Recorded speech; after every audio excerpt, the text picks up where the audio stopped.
Hello my dear students, welcome back to निया। निया मतलब न्यूज़ एंड एडिटोरियल एनालिसिस, जहां हम इंपॉर्टेंट एडिटोरियल्स को, इंपॉर्टेंट आर्टिकल्स को एनालाइज करेंगे, डिस्कस करेंगे, नई वोकैबुलरी सीखेंगे और अपने कॉम्प्रिहेंशन स्किल्स को भी साथ साथ इंप्रूव करेंगे, क्योंकि आपके सिलेक्शन में वोकैबुलरी और कॉम्प्रिहेंशन दोनों का ही बहुत इंपॉर्टेंट रोल होता है। चलिए शुरू करते हैं आज का सेशन।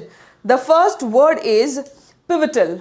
पिवटल का मतलब क्या होता है? एडजेक्टिव है ये, है ना? It is an adjective and pivotal means something that is extremely important. कोई चीज जो बहुत इंपॉर्टेंट है, क्रूशियल है, सेंट्रल है। एंटोनिम क्या हो जाएगा? कोई चीज जो इतना ज्यादा इंपॉर्टेंट नहीं है, मतलब माइनर है या इनसिग्निफिकेंट है, छोटा मोटा है। Start marked a pivotal shift in nuclear policy. Nuclear policy में स्टार्ट ने एक बहुत ही अहम शिफ्ट मार्क किया, एक बहुत ही इंपॉर्टेंट शिफ्ट मार्क किया। The next word is accumulation. ION ending words nouns होते हैं। एक्यूमुलेशन का मतलब होता है ग्रेजुअल बिल्डअप। ग्रेजुअल बिल्डअप है ना, बिल्डअप और कलेक्शन, रिडक्शन या depletion. Now start moved policy away from unlimited accumulation.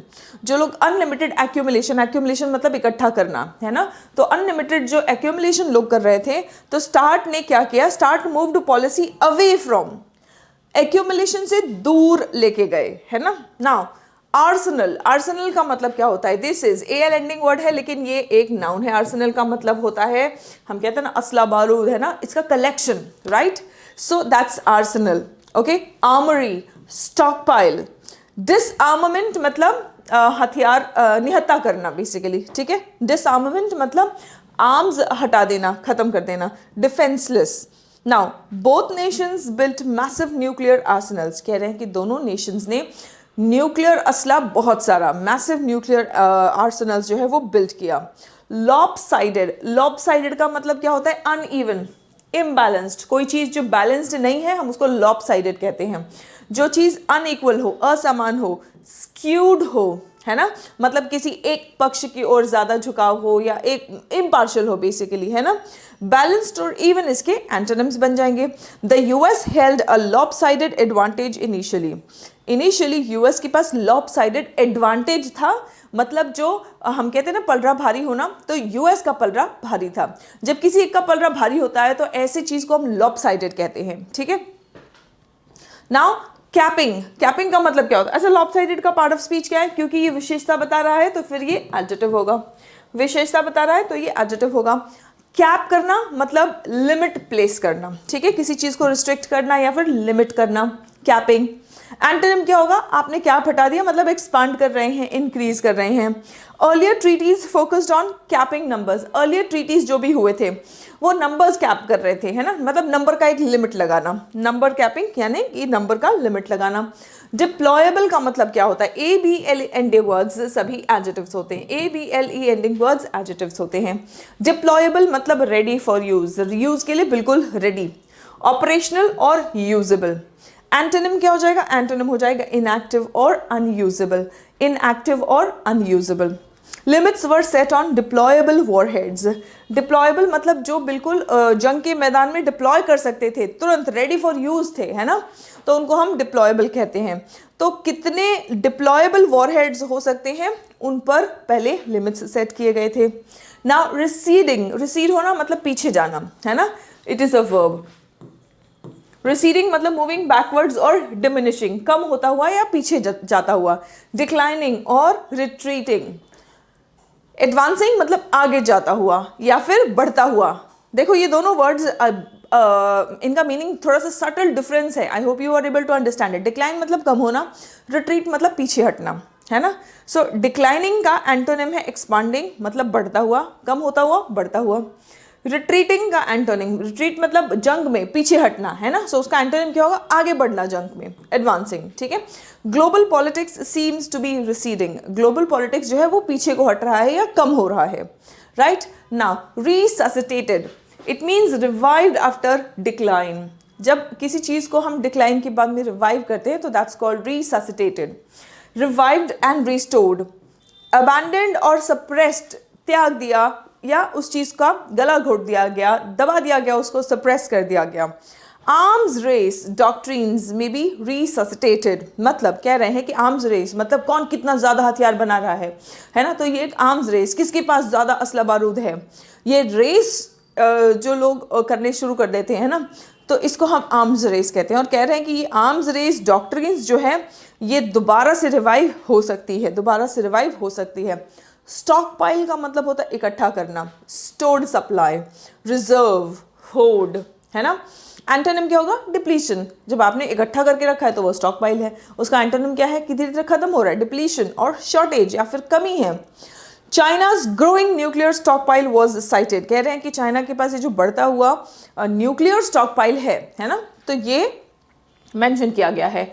Imperialist का मतलब क्या होता है, imperialist IST ending word is a noun, IST ending word, ISM ending word is a noun, IBLE ending words are adjectives. So imperialist का मतलब क्या होता है, seeking territorial और political dominance, जब कोई डोमिनेट करना चाहता है, किसी टेरिटरी पे डोमिनेट करना चाहता है, या राजनीतिक तरीके से किसी देश पर अगर कोई डोमिनेट करना चाहता है, तो ऐसी टेंडेंसीज को कहा जाता है इंपीरियलिस्ट। ऐसी टेंडेंसीज को क्या कहा जाता है, इंपीरियलिस्ट। ठीक है ना। एंटोनिम क्या है, सिनोनिम्स क्या है, एक्सपांशनिस्ट एंड डोमिनेटिंग।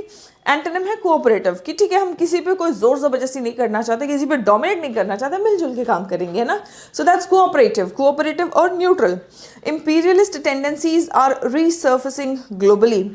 ग्लोबली हम देख रहे हैं कि जो इंपीरियलिस्ट टेंडेंसीज हैं ये वापस से रीसर्फेस हो रही हैं। मतलब लोग सिर्फ अपने देश पर राज नहीं करना चाहते हैं, दूसरे देशों पर, दूसरे इलाकों पर भी कब्जा करना चाहते हैं, वहाँ पर भी राज करना चाहते हैं, है ना। सो ऐसी जो टेंडेंसीज हैं ये वापस से रीसर्फेस हो रही है, मतलब दोबारा से देखने को मिल रही है। Now students, we have our application Serene Pathshala on Google Play Store. इस पर आपको, अगर आप 1 डे कॉम्पिटिटिव एग्जामिनेशन की तैयारी कर रहे हैं तो आपके पास है complete English foundation batch, right. And this complete English foundation batch you will get it in 3 months, 6 months and 12 months plan. आप अपने एग्जामिनेशन के प्लान के अकॉर्डिंग इसमें एनरोल कर सकते हैं। ये तो हो गया आपका टाइमलाइन। अब इसमें कॉन्टेंट क्या मिलेगा आपको, 200 से भी ज़्यादा आवर्स के सेशंस आपको मिलेंगे। 200+ आवर्स में grammar, vocabulary, cloze test, parajumbles, comprehensions, ये सभी कुछ अलग अलग सेशंस में, डेडिकेटेड सेशंस में बिल्कुल कॉम्प्रिहेंसिवली और डिटेल में कवर कर लिया गया है। ठीक है, तो ये आप लोगों के लिए बहुत ज़रूरी है। साथ ही साथ अगर आप अपनी कॉम्प्रिहेंशन स्किल्स को इम्प्रूव, कॉम्प्रिहेंशन बोल रहे हो, कम्युनिकेशन स्किल्स को इम्प्रूव करना चाहते हो तो आप ये बैच में एनरोल कर सकते हैं, स्पोकन इंग्लिश एक्सप्रेस बैच। ठीक है, कॉम्प्रिहेंशन के लिए तो हम यहाँ पे एडिटोरियल सेशंस ले रहे हैं। Now all the students who have appeared for the IBSA examination, अगर आपने IBSA में Tier 1 क्वालिफाई कर लिया है तो Tier 2 की तैयारी हमारी चल रही है। ठीक है, सो आपका ट्रांसलेशन बैच है और ये एक बार हो जाएगा, फिर उसके बाद में आ जाता है आपका इंटरव्यू बैच। यहाँ पर आप लोगों का ट्रांसलेशन की क्लासेस तो आपको मिलेंगी ही, साथ ही साथ Tier 2 क्वालिफाई कर लेंगे तो इंटरव्यू के सेशंस आपके होंगे। ठीक है, इंटरव्यू कैसे होगा, ऑनलाइन भी है और ऑफलाइन भी है। ठीक है, दिल्ली में जो लोग रह रहे हैं वो ऑफलाइन आ सकते हैं, बाकी अगर any part of India you can participate, you can avail of these mocks online, right students? Let's proceed to the editorial now. New beginnings, नई शुरुआत की हम बात कर रहे हैं। क्या ये नई शुरुआत अच्छी है या बुरी, देखते हैं आर्टिकल में। On the end of start as opportunity, कह रहे हैं कि ये जो end of start है ये एक मौका है, एक अवसर है ना। The end of start should prompt discussions. Prompt discussions मतलब प्रॉम्प्ट तुरंत, है ना। एक तो आजकल आप ChatGPT के प्रॉम्प्ट की बात करते हैं, जेमिनाई के प्रॉम्प्ट की बात करते हैं ना, तो वो प्रॉम्प्ट तो उसको क्या बोलना है, क्या इंस्ट्रक्शंस देना है, तो वहाँ पे प्रॉम्प्ट एक इंस्ट्रक्शंस के मीनिंग में यूज़ होता है। लेकिन प्रॉम्प्ट का मतलब एज एन एडजेक्टिव, वहाँ पे जो आप ChatGPT को प्रॉम्प्ट देते हैं, है ना, तो वो एक इंस्ट्रक्शन है, नाउन है। जब आप एक एडजेक्टिव की तरह यूज़ करते हैं तो प्रॉम्प्ट मतलब तुरंत, तो प्रॉम्प्ट डिस्कशन मतलब तुरंत बातचीत शुरू होनी चाहिए। स्टार्ट, एंड ऑफ स्टार्ट, देखो ये दोनों एंटोनिम्स लग रहे हैं ना, end of start. Now this is the name of a treaty. ठीक है, ये एक ट्रीटी का नाम है, तो इस ट्रीटी के अंत से the end of start should prompt discussions, discussions शुरू होने चाहिए, है ना। Should prompt discussions on wider and equal terms, wider and equal terms. नहीं, यहाँ पे प्रॉम्प्ट एक वर्ब की तरह यूज हुआ है। ठीक है, क्योंकि शुड के बाद तुरंत आया है ना बच्चों, तो ये एक वर्ब की तरह यूज़ हुआ है। अगर सिर्फ प्रॉम्प्ट डिस्कशंस होता तो तुरंत बातचीत होता। यहाँ पे एंड ऑफ स्टार्ट से शुरू होना चाहिए, प्रॉम्प्ट होना चाहिए, मतलब इंस्ट्रक्शन मिलना चाहिए डिस्कशंस करने के लिए। So it is being used as a verb here, right. Now जैसे आप चैट जीपीटी प्रॉम्प्ट देते हो तो चैट जीपीटी कमांड दे रहे हो, है ना, तो वही वाला सेंस यहाँ पे यूज़ हुआ है। Now discussions on wider and equal terms. On February 5, 2026, the new Strategic Arms Reduction Treaty. Start क्या है? Strategic Arms Reduction Treaty. एक बार सभी कमेंट करके बताएंगे स्टार्ट क्या है? Strategic Arms Reduction Treaty. ठीक है, ये एक्सपायर हो गया। कब एक्सपायर हुआ? 5 जनवरी 2026 को।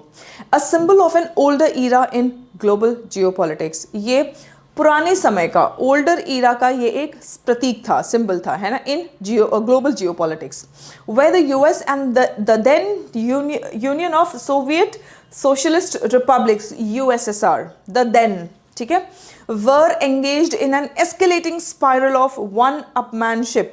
Now what is one upmanship? ठीक है, मैं सबसे तेज हूँ, मैं धुरंधर हूँ, है ना, वो जो फीलिंग होती है तो उसको हम कहते हैं वन अपमैनशिप। अब इसमें वो लगे हुए थे, मैं हमारे पास ज़्यादा वेपन्स है, हम ज़्यादा पावरफुल है, ये जो दिखाने का कंपटीशन होता है इसमें वो लगे हुए थे। Such as testing mammoth nuclear weapons, बड़े बड़े न्यूक्लियर वेपन्स की टेस्टिंग चल रही थी, ठीक है, एंड स्पेस रेस चल रहा था कि कौन अंतरिक्ष में जा रहा है, कौन सबसे ज़्यादा न्यूक्लियर वेपन्स टेस्ट कर रहा है। तो ऐसे समय में स्टार्ट रिप्रेजेंटेड अ पिवटल शिफ्ट। ऐसे समय में जब स्टार्ट ये ट्रीटी हुई, है ना, तो एक पिवटल शिफ्ट हुआ, एक बहुत ही मेजर, बहुत ही क्रूशियल, बहुत ही इंपॉर्टेंट शिफ्ट हुआ। How they approached nuclear competition, कैसे वो न्यूक्लियर कंपटीशन में हिस्सा लेंगे, उस चीज़ में एक बहुत ही बड़ा बदलाव आया। From unlimited accumulation towards negotiated reduction, जहाँ पे लोग ये दोनों कंट्रीज जो हैं ये अनलिमिटेड एक्यूमुलेशन की, हमारे पास सबसे ज़्यादा होना चाहिए, और अनलिमिटेड इसलिए कह रहे हैं क्योंकि कोई लिमिट नहीं था कि इतना ही, इससे ज़्यादा तुम वेपन्स नहीं रख सकते हो, स्पेशली न्यूक्लियर वेपन्स, है ना, तो अनलिमिटेड एक्यूमुलेशन इकट्ठा किए जा रहे थे, ठीक है। फिर वहाँ से शिफ्ट हुआ किस पर? नेगोशिएटेड रिडक्शन पे, मतलब बातचीत करेंगे और दोनों अपने वेपन्स को कम करेंगे, है ना, ये शिफ्ट हुआ था स्टार्ट के बाद में उस समय पे। It emerged from decades of arms control efforts, है ना, कई समय से, ऐसा नहीं है कि अचानक से दोनों का मूड बदला, सुबह को उठे बोलते अच्छा अच्छा चलो हम बातचीत करते हैं और हम दोनों मिलकर वेपन्स कम करेंगे। कई सालों से उनके ऊपर भी प्रेशर था, है ना, इंटरनेशनल प्रेशर्स थे कि वेपन्स अपने कम करने हैं, फिर फाइनली वो लोग मान गए थे, ठीक है। It emerged from decades of arms control efforts and altered the trajectory of the cold Wars final years. जो कोल्ड वॉर के फाइनल ईयर्स थे उसकी ट्रैजेक्टरी बिल्कुल चेंज हो गई, है ना, मतलब ट्रैजेक्टरी का मतलब होता है दिशा, तो किस दिशा में ये लोग जा रहे थे वो दिशा ही चेंज हो गया था कोल्ड वॉर के फाइनल ईयर्स में। The nuclear arms race that dominated the cold war, जो न्यूक्लियर आर्म्स रेस था कोल्ड वॉर के समय में ही हो रहा था, है ना, न्यूक्लियर आर्म्स रेस की मतलब किसके पास सबसे ज़्यादा न्यूक्लियर वेपन्स है ना, so both super powers accumulated massive arsenals. और इस समय में ये देखा गया कि ये दोनों सुपर पावर्स के पास बहुत सारा न्यूक्लियर असला तैयार हो गया था। They had accumulated massive arsenals. By the 1980s, they each possessed over 10,000 strategic nuclear warheads. आप समझ रहे हैं, 10,000 strategic nuclear warheads इन दोनों के पास था, मतलब दोनों का मिला के नहीं, 10,000 उधर 10,000 इधर, ठीक है। The US with a lopsided advantage, और यूएस के पास लॉपसाइडेड एडवांटेज था, मतलब यूएस का पलड़ा भारी था। Earlier, arms control measures such as the Strategic Arms Limitation Talks in the 1970s attempted to limit the growth of these arsenals. 1970s में बातचीत हो रही थी Strategic Arms Limitation Talks, है ना, ताकि इनका लिमिट जो ग्रोथ है, जो वृद्धि हो रही है उसको कम की जा सके, बट वो forced on capping numbers rather than reducing them. वो कम नहीं कर पाए, बस एक लिमिट लगा पाए कि बस इससे ज़्यादा अब तुम्हें न्यूक्लियर वेपन्स नहीं बनाना है ना। तो ये जो बातचीत हो रही थी इसमें खाली वो नंबर लगा पाए, खाली कैप लगा पाए, कम नहीं करवा पाए। स्टार्ट वन नेगोशिएशंस बिगैन इन 1982। ये कब की बात है? 1970s की बात है। फिर 1982 में क्या हुआ? 1982 में स्टार्ट की फर्स्ट फेज ऑफ नेगोशिएशंस यानी बातचीत शुरू हुई एंड प्रूव्ड कॉम्प्लेक्स। पहले फेज में तो बड़ा कॉम्प्लेक्स रहा। The treaty was not signed until July 1991। देख रहे हैं आप कब से बातचीत शुरू हो रही है, ठीक है। पढ़े लिखे लोगों को समझाना इतना मुश्किल होता है। देखो 1982 में बातचीत शुरू हुई थी और फिर बाद में ट्रीटी जब साइन हुई वो कब हुआ था, 1991 में, just months before the Soviet unions collapse. सिर्फ कुछ ही महीने पहले, सोवियत यूनियन के कोलैप्स के कुछ ही महीने पहले ये कंक्लूड हुआ। It represented the first agreement between the super powers, दोनों सुपर पावर्स में ये पहला समझौता था, to actually reduce strategic nuclear arsenals, है ना, कि जो न्यूक्लियर आर्सेनल्स है उसे कम करना है। पहले तो लिमिट लगाया, है ना, फिर अब कम करने का धीरे धीरे बात हुआ तो कम करने की बात हुई, to actually reduce strategic nuclear arsenals rather than merely limit their growth. ठीक है, the treaty required each side to cut strategic warheads to 6000। अब 10-10 हज़ार दोनों साइड में था, तो यहाँ पर इस ट्रीटी में था कि दोनों जन 10,000 से अब नीचे लेके आएंगे 6,000 तक। ठीक है, हम एकदम से उनको बोल नहीं सकते ना कि ज़ीरो कर दो तो बोलने वाले पे ही एक न्यूक्लियर वेपन ये फायर कर देंगे। ठीक है, तो धीरे धीरे भाई समझाना पड़ता है। ठीक है, सो इनको 10,000 से इनको बोला गया कि 6,000 पे लेके आओ पहले। ठीक है, and reduce delivery systems proportionally, जो डिलीवरी सिस्टम्स है उसको भी प्रोपोर्शनली रिड्यूस किया जाए। This was a significant symbolic and practical achievement. ये जो है ये काफ़ी इंपॉर्टेंट सिम्बॉलिक और प्रैक्टिकल अचीवमेंट था, एक प्रतीक के रूप में भी बहुत ज़्यादा इंपॉर्टेंट था और एक प्रैक्टिकल हिसाब से अगर हम देखेंगे तब भी एक बहुत बड़ी अचीवमेंट थी। ईच कंट्री वुड हैव रफली 30% fewer warheads than existing agreements permitted. Now later agreements, बाद में जो अग्रीमेंट्स हुए, built on START's framework and reduced deployable warheads.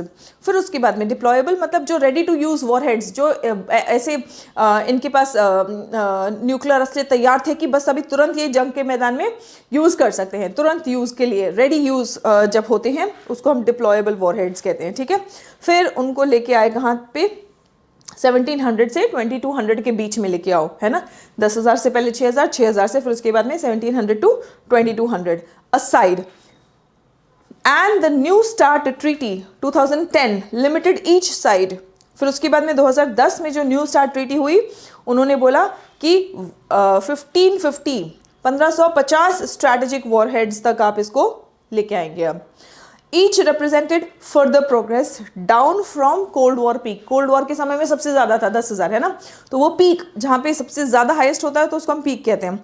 फिर वहाँ से धीरे धीरे कम करते करते 2010 तक कम लेके आए, है ना, ये सबसे मिनिमम आ गया था। The New start with its 15 year life span, 15 साल का लाइफ स्पैन था, ought to have been replaced with more ambitious outcomes। अब ये और ambitious outcomes से रिप्लेस होना चाहिए। But given that the global geopolitics seems to be receding into imperialist structures, लेकिन अभी का अगर geopolitics मतलब पूरे विश्व का अगर आप राजनीतिक स्थिति देखेंगे, है ना, geopolitics is what the entire world's political situation। तो अगर आप वो देखेंगे तो दुनिया अब फिर से वो इंपीरियलिस्ट वाले जोन में जा रही है जहाँ पे एक देश को दूसरे देश पे डोमिनेट करना था, है ना, receding into imperialist structures. Mercantilist tariff systems, mercantilist tariff systems क्या है, जो अभी टैरिफ वॉर चल रहा था, है ना, कि हम जो मन करेगा हम भाई लगा देंगे टैरिफ, कोई नियम नहीं, कोई हमें एथिक्स नहीं फॉलो करने हैं, हम जो मन करेगा हमारा वो टैरिफ लगा देंगे, है ना। तो mercantilist tariff systems and a craving for territories, है ना, ट्रंप ने अभी बोला भी था वेनेजुएला को हथिया लिया है, ठीक है, चारों तरफ से नेवल वो कर सीज कर रखा है उन्होंने, है ना, मतलब उनके जो कोस्ट लाइन है उनका, है ना, कोस्ट लाइन में चारों तरफ से उनको घेर रखा है। ग्रीनलैंड को वो बोल रहे हैं हम खरीद लेंगे, है ना, तो ये एक क्रेविंग फॉर टेरिटरीज दिख रही है और ये सारा कुछ इंपीरियलिस्ट लोगों में दिखता है ना, तो वो टेंडेंसीज वापस से आती हुई दिख रही है। It is unsurprising that arms race doctrines too will be resuscitated. कह रहे हैं कि ये इसमें कोई चकित होने वाली बात नहीं होगी कि अगर आर्म्स रेस भी दोबारा से शुरू हो जाए। इट इज़ अनसरप्राइजिंग, मतलब ये कोई चकित होने वाली बात नहीं है, that arms race doctrines too will be resuscitated, मतलब रिवाइव हो जाएंगे, लोग हथियार भी बनाना शुरू कर देंगे और फिर से कोल्ड वॉर में जैसे किसके पास सबसे ज़्यादा हथियार है, वो जो आर्म्स रेस शुरू हो गया था, तो वो भी अगर शुरू हो जाए तो उसमें भी कोई ताजुब होने वाली बात नहीं है, क्योंकि सारी जो स्थिति है ना वो उसी ओर जा रही है। US president Donald Trump has stated that any future arms control must include China। कह रहे हैं कि उन्होंने पहले बोल दिया है कोई भी आर्म्स कंट्रोल का अगर ट्रीटी किया और उसमें चाइना को अगर इंक्लूड नहीं किया तो ठीक नहीं होगा। Given its growing nuclear stock pile, क्यों? क्योंकि अब पहले जो हुआ था उसमें क्या हुआ था, उसमें यूएस और रशिया जो अर्लियर यूएसएसआर है ना, तो उन पर रोक लगाया गया था। अब इसमें चाइना तो इंक्लूड हुआ नहीं। चाइना इस बात का फायदा उठा के ये भाई न्यूक्लियर स्टॉक पाइल इकट्ठे करते जा रहे हैं, ठीक है। Given its growing nuclear stockpile signalling that the US will not be bound by limits if other major powers such as China are free to build up theirs. अगर China को build कर दिया, Donald Trump बोले मैं नहीं, मैं तो अपना हथियार, मैं तो असले बारूद अपने तैयार करता रहूँगा, पहले चाइना को कम करवाओ। और सही भी है, ठीक है, क्योंकि बाकी सब कम कर देंगे और फिर चाइना अगर बहुत ज़्यादा पावरफुल हो जाएगा, चाइना क्या for that matter any country, if they are not restricted, तो yes it is dangerous for the entire world. So yes, यहाँ पे he is correct. The end of START may have serious consequences for global agreements. अब START का end, START मतलब इस treaty का and, 5 जनवरी को ये ट्रीटी एक्सपायर हो गई है, इसका ख़त्म होना ये बहुत ही गंभीर परिणाम लेके आ सकता है ग्लोबल अग्रीमेंट्स के लिए। जो पूरे विश्व लेवल पे, इंटरनेशनल लेवल पे जो समझौते हो रहे हैं उसके लिए गंभीर परिणाम लेके आ सकता है, ठीक है। Such as the non proliferation treaty, NPT जो होता है ना, comprehensive nuclear test ban, CBTT है ना, कॉम्प्रिहेंसिव सीएनबीटी, ठीक है। So the comprehensive nuclear test ban treaty, now they are both noble in theory. कह रहे हैं कि ये जो दोनों एनपीटी और कॉम्प्रिहेंसिव एनटीबीटी है ना, ये जो दोनों ट्रीटीज़ हैं ये बहुत नोबल हैं। नोबल मतलब बहुत अच्छे हैं अपनी इंटेंशन में, है ना, थ्योरी में ये बहुत अच्छे हैं। But the first is discriminatory in the way it seeks to rid the world of nuclear weapons. अब जो पहला है ये बोल रहा है कि न्यूक्लियर वेपन्स ही ख़त्म कर दो, तो वो डिस्क्रिमिनेटरी है। The end of START is an opportunity to restart discussions on more equal terms. अब कह रहे हैं कि जो पुरानी ट्रीटी बहुत ही अच्छी ट्रीटी थी वो है ना, लेकिन वो अब ख़त्म हो गई है और उसका ख़त्म होना, the end of start is an opportunity, ये एक अवसर है हमारे पास कि हम दोबारा से बातचीत शुरू करें, to restart discussion on more equal terms, और समान टर्म्स पर और समान कंडीशंस पर बातचीत शुरू हो सके, इसका एक हमारे पास मौका है ये, right. So it is a beautiful article, a very beautiful article, and I want all of you to try to understand and tell me what is the tone of this article, what is the tone of this article. Quickly सभी options एक बार पढ़ेंगे और बच्चे मुझे बताएंगे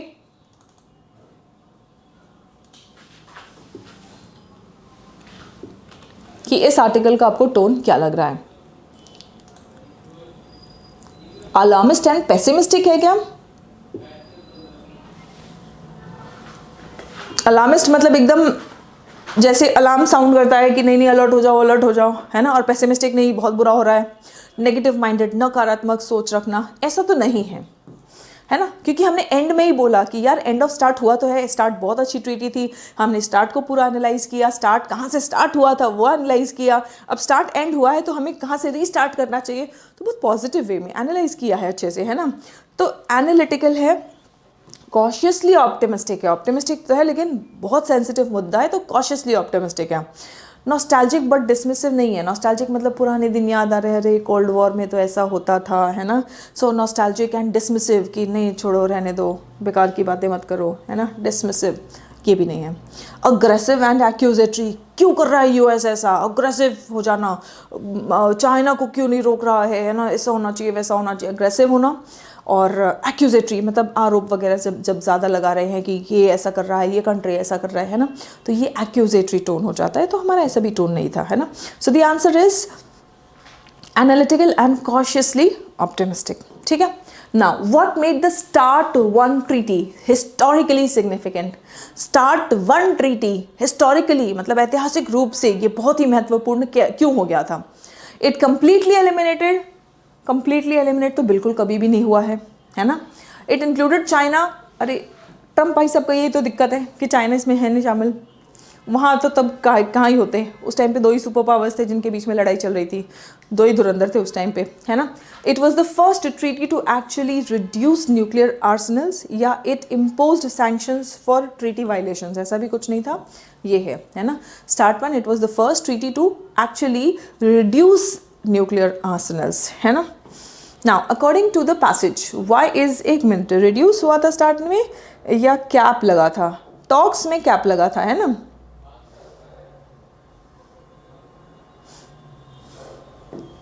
एक बार इसको देख लिए।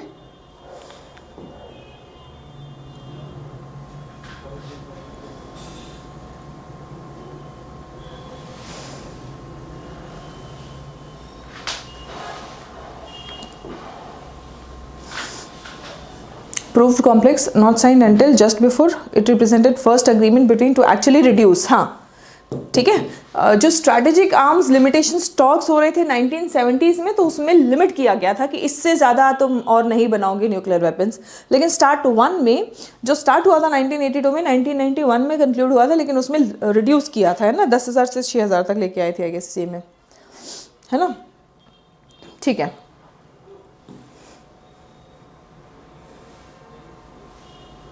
तो yes, the answer is option C.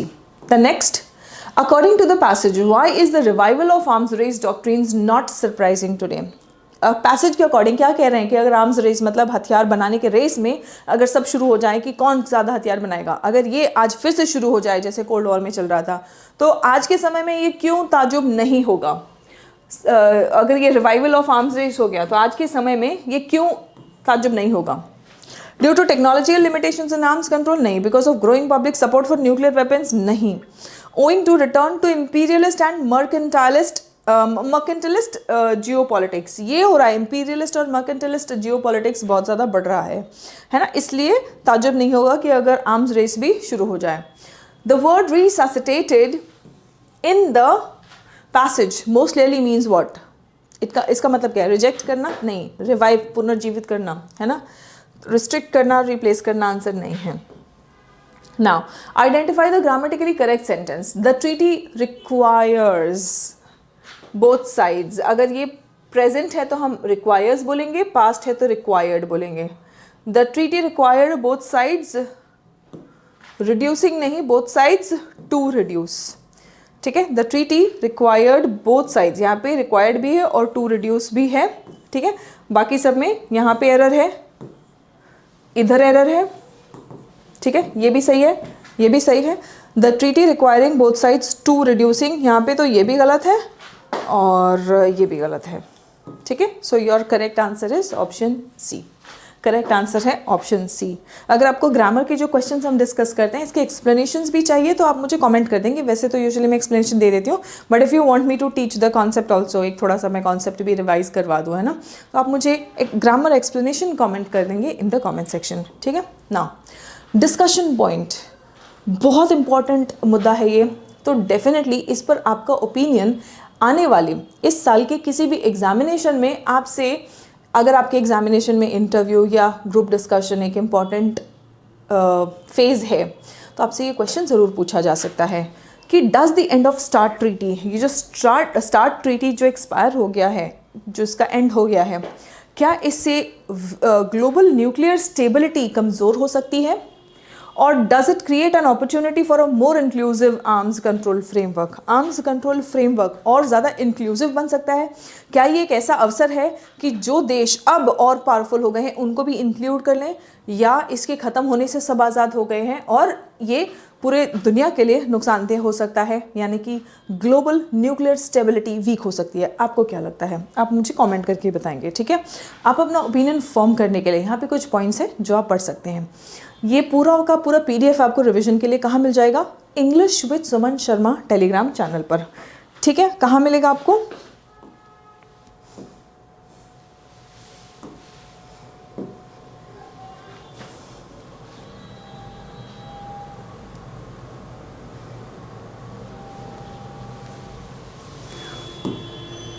देखिए इस टेलीग्राम चैनल पर आपको English with Suman Sharma, if you can see this,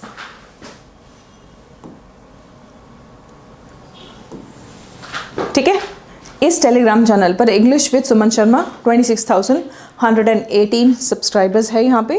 I am showing it to you so that you do not reach or land up on some other telegram channel. This is the telegram channel where you will find the PDFs of all the sessions that are being conducted here. Right students? So चलिए that's it for today. I hope आपको session अच्छा लगा.